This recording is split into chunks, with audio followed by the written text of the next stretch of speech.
अस्सलाम वालेकुम दोस्तों, मैं हूं आपका होस्ट और दोस्त फरहान रशीद और आप इस समय देख रहे हैं हमारा YouTube channel Farhan Rashid, India's real estate journalist. दोस्तों, आज 19 दिसंबर 2025 है और आज अचानक से जो है कल के दिन अचानक से सुप्रीम कोर्ट में हियरिंग की डेट लिस्ट हुई और देखते ही देखते 11:30 के आसपास ही सुनवाई हो गई और सिर्फ 4 मिनट कुछ सेकंड्स के लिए ये हियरिंग हुई थी, लेकिन काम जो है बहुत बेहतर हुआ। जी हाँ दोस्तों, इससे पहले कि मैं आगे बढ़ूँ, एक और आप लोगों को बताना है कि कल की हियरिंग में जो है, कल तेलंगाना के हाई कोर्ट में भी एक हियरिंग हुई थी जहाँ पे नौहरा शेख ने प्रॉपर्टी को ऑक्शन जो एमएसटीसी की वेबसाइट में ईडी की जानिब से 26 दिसंबर 2025 को लगाई गई थी, उसको रोकने के लिए एक पिटीशन डाली थी।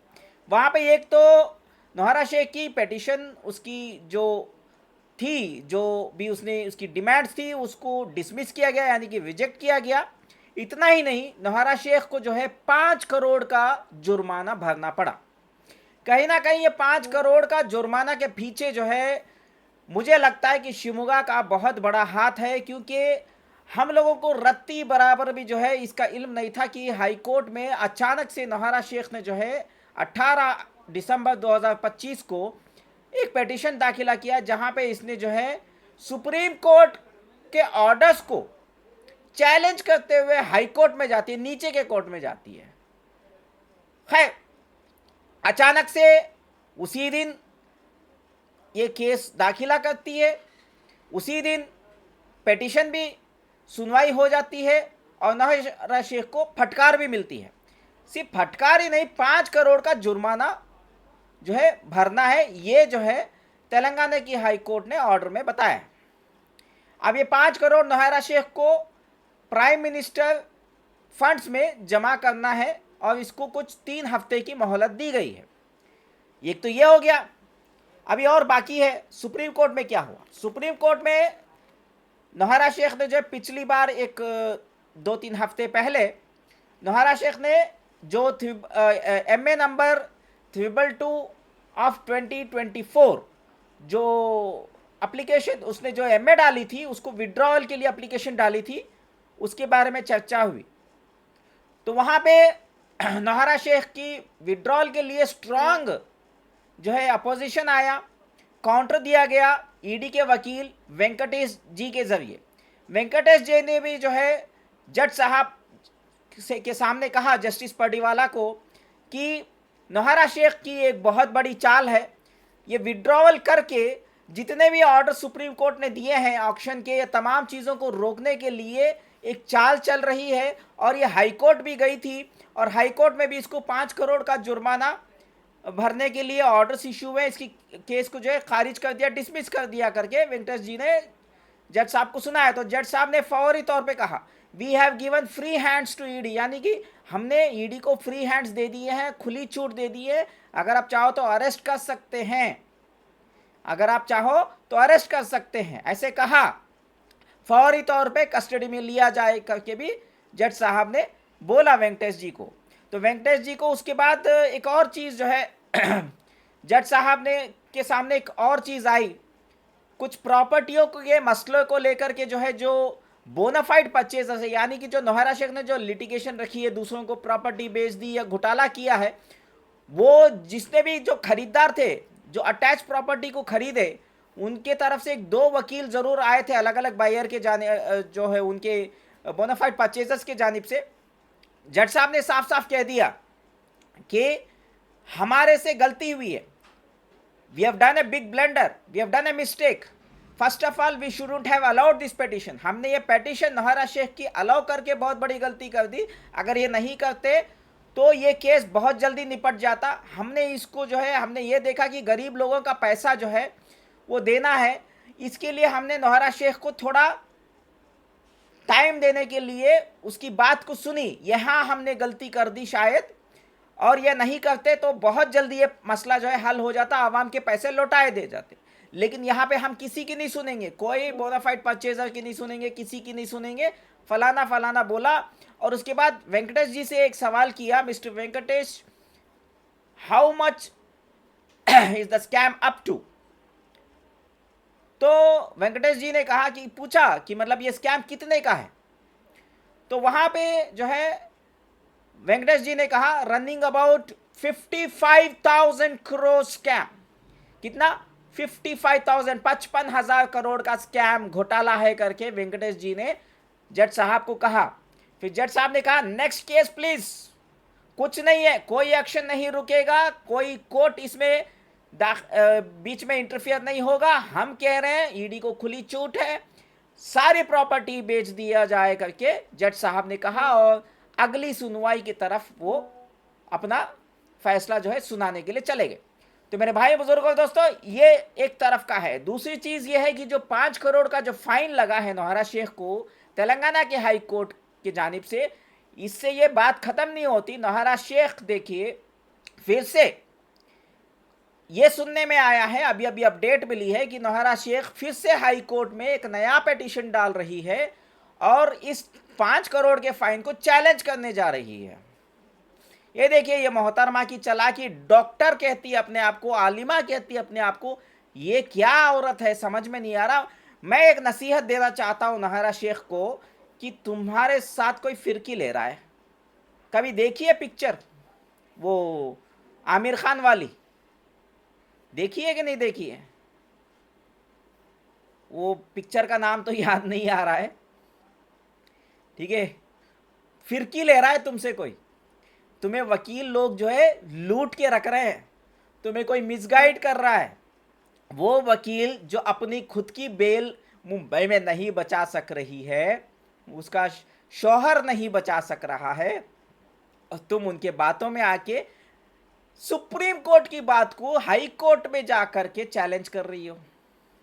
वाह मोहतरमा, तुम्हारी चालाकी की तो दाद देनी है। खैर ठीक है, इतना ही नहीं है, कुछ और मामले भी हैं। नौहरा शेख ने 2024 में 16 केसेस जो है तेलंगाना हाई कोर्ट में चैलेंज करते हुए डाला है। 2025 यानी कि इस साल में कुल मिला के 27 केसेस अभी तक जो मेरे नज़र में है, 27 केसेस जो है उसने जो है हाई कोर्ट में दाखिला किया है।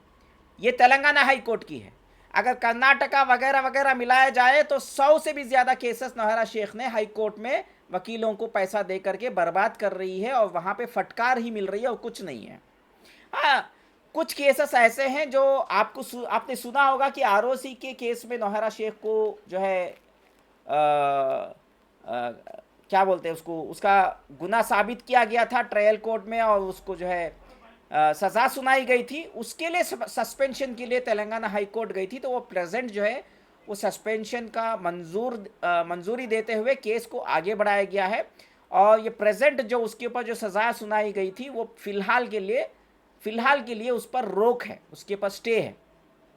ये हो गया। अभी नेक्स्ट जो है 23 दिसंबर 2025 को नामपल्ली के कोर्ट में कुछ 6-7 केसेस नौहरा शेख के ऊपर हैं, जिसमें से सीसीएस हैदराबाद के केसेस हैं, ईओडब्ल्यू हैदराबाद के केसेस हैं, और एक हमारे फार्मर चेयरमैन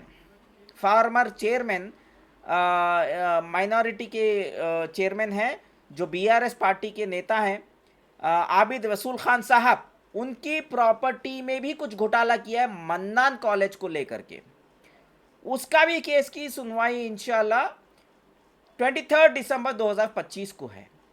अब नौहरा शेख को तो हर जगह जो फटकार मिल रही है। अब ये दोबारा से 5 करोड़ के का फाइन जो लगा इसके ऊपर, उसको चैलेंज करके फिर से कोर्ट जा रही है। तो मुझे जो लग रहा है कि इसको अभी 10 करोड़ का फाइन लगेगा, फिर जाएगी कोर्ट, हाई कोर्ट तेलंगाना की, तो फिर उसको 15 करोड़ लगेगा। यही होने वाला है, कुछ नहीं है। नौहरा शेख, अगर तुम ये मेरा वीडियो देख रही हो तो समझ जाओ, अगर तुम बहुत होशियार हो तो वकील की टीम बदल के देख लेना, वरना तुम बुरी तरीके से पिटने वाली हो। सब जगह से तुम्हें मार मिल रही है, और मार के पीछे शायद मुझे ऐसा लग रहा है कल का केस के मामले में खास मैं बता रहा हूँ, इसमें शिमुगा का हाथ तो ज़रूर होगा ही होगा। माफ़ करिएगा, जिसको क्रेडिट देना है वहाँ पे देना ही पड़ेगा। उनकी भी हिम्मत की दाद देनी चाहिए। खैर जो भी है, अभी नॉन कंप्लेनर्स का क्या होगा, ये सवाल बहुत आ रहे हैं। नॉन कंप्लेनर्स को कुछ भी नहीं मिलने वाला है, क्योंकि आप लीगल में वजूद में नहीं हैं।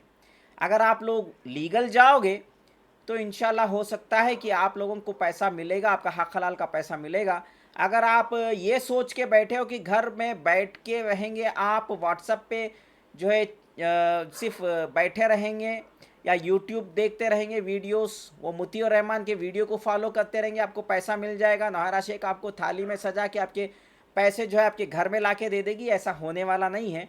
जो भी होगा कोर्ट से ही पैसा मिलेगा, लीगल तरीके से ही मिलेगा। जो लोग लीगल गए, चाहे वो SFIO गए हों, EOW गए हों, हैदराबाद के CCS गए हों, या कर्नाटका की कॉम्पिटेंट अथॉरिटी गए हों, या FIR किए हों, उन लोगों का पैसा तो आज नहीं तो कल मिलने वाला है।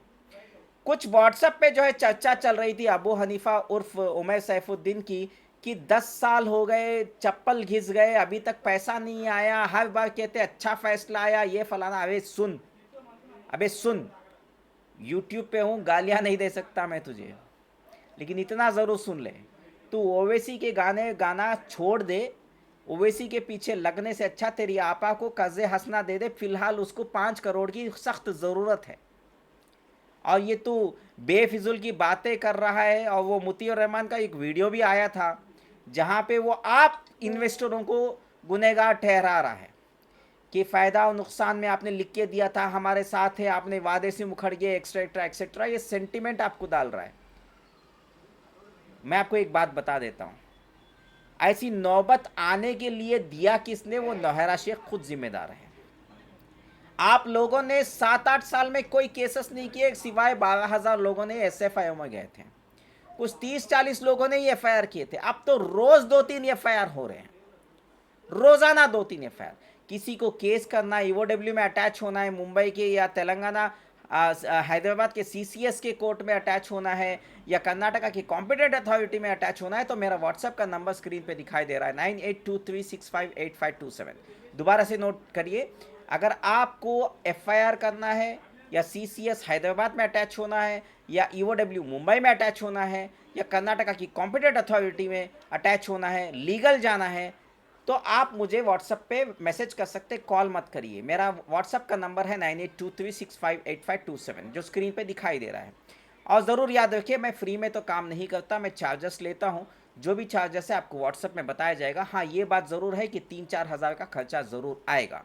पहले 1500 हुआ करता था, अभी उसको जो है अभी बढ़ गया है रेट, क्योंकि आप लोगों की गलती है।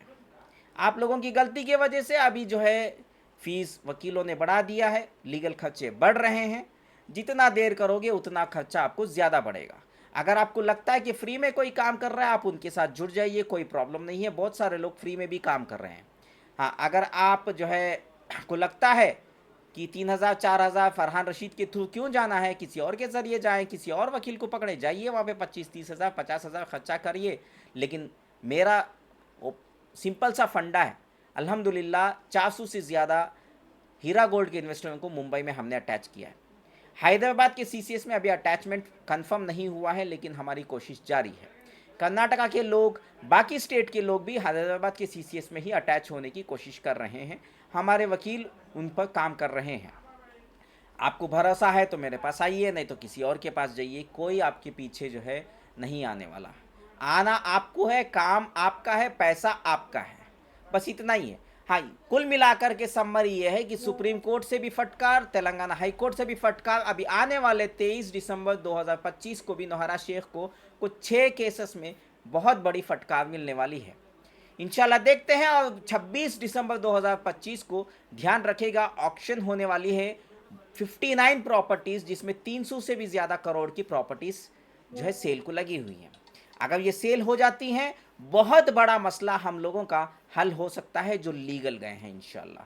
फ़िलहाल बस इतना ही है। आप लोगों से इजाज़त मांगता हूँ, दुआ में याद रखें। इस वीडियो को खूब वायरल करें। वीडियो पसंद आए तो लाइक ज़रूर करिएगा, चैनल में नए हैं तो सब्सक्राइब करिएगा, और घंटी का बटन दबाना मत भूलिएगा। आपका Farhan Rashid, India's real estate journalist. शुक्रिया, अल्लाह हाफिज़।